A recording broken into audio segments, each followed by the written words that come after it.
நம்ம வீட்டில் இன்றைக்கி கத்திரிக்காய் வத்தல் காரக்குழம்பு தாங்க செய்ய போகிறோம். அதுக்கு ஃபர்ஸ்ட் ஒரு கடாயில் எண்ணெய் ஊற்றிக்கோங்க. தேவையான அளவு. நம்ம வீட்டில் வேர்க்கடலை எண்ணெய் தான் ஆட் பண்ணியிருக்கோம். அது நல்லா சூடானதுக்கப்புறம் கொஞ்சம் கடுகு, வெந்தயம், சோம்பு ஆட் பண்ணிக்கோங்க.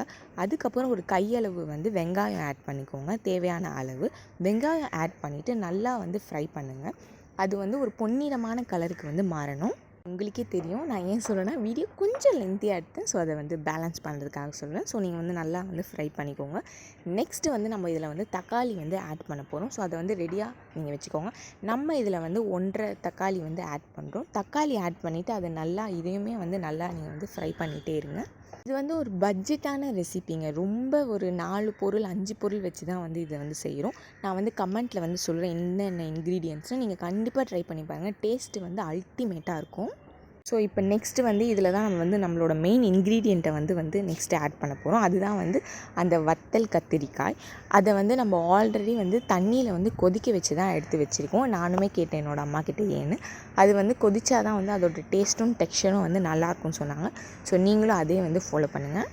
இதை ஆட் பண்ணிவிட்டு ஒரு 2 வாட்டி ஃப்ரை பண்ணிவிட்டு இதோடு நம்ம இப்போ ஸ்பைசஸ்லாம் ஆட் பண்ணோம். ஸோ என்னென்ன ஸ்பைசஸ் ஆட் பண்ண போகிறோம்னா, காஷ்மீர் சில்லி ஆட் பண்ண போகிறோம். அதோடு சேர்த்து மல்லித்தூள் ஆட் பண்ண போகிறோம். அடுத்து உப்பு எப்பயுமே தேவையான அளவு மட்டும் போடுங்க. கம்மியாக போட்டால் கூட பிரச்சனை இல்லை. ஆனால் தயவு செஞ்சு அதிகமாக போடாதீங்க, ஹெல்த்துக்கு நல்லதில்லை. இந்த உப்புலாம் ஆட் பண்ணிவிட்டு நம்ம ஒரு 2 பெரட்டிட்டு அதோட லைட்டாக தண்ணி ஆட் பண்ணிக்கோங்க. அது மிக்ஸ் ஆகிறதுக்காக. ஸோ மிக்ஸ் ஆனதுக்கப்புறம் தேவையான அளவு தண்ணி ஊற்றிக்கோங்க. ஸோ அம்மா 1.5 சொம்பு தண்ணி இதில் ஆட் பண்ணாங்க. ஸோ அது பாயில் ஆகிற கேப்பில் நான் உங்ககிட்ட ஒரு கடி ஜோக் கேட்குறேன். அதுக்கு என்னென்னு நீங்கள் ஆன்சர் கமெண்ட்டில் சொல்லுங்கள்.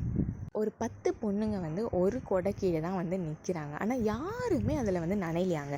அது எப்படின்னு நீங்கள் கமெண்ட் பண்ணுங்கள். ஆன்சர் நெக்ஸ்ட் வீடியோவில் நான் கண்டிப்பாக ரிவீல் ஆகிறேன். சரி வாங்க சமையலுக்கு போகலாம். ஓகே, இது நல்லா கொதிச்சிச்சு. இப்போ ஃபைனல் டச்சாக நம்ம இதில் கொஞ்சம் கறி லீவ்ஸ் ஆட் பண்ணிக்கிறோம். அதான் கருவேப்பிலை.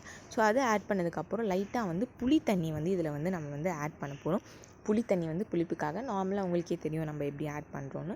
ஸோ ஆட் பண்ணிவிட்டு அதை ஒரு 2 கொதிச்சதுக்கப்புறம் நீங்கள் அடுப்பை ஆஃப் பண்ணிடலாம்.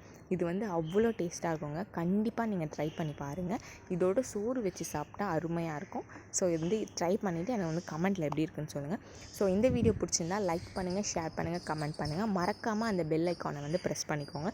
இதுதான் நம்ம சேனலோட ஃபர்ஸ்ட் வீடியோ. ஸோ இதுக்கு மேலே ரெகுலராக வீடியோ வரும். ஸோ தயவு செஞ்சு எங்களுக்கு சப்போர்ட் பண்ணுங்கள்.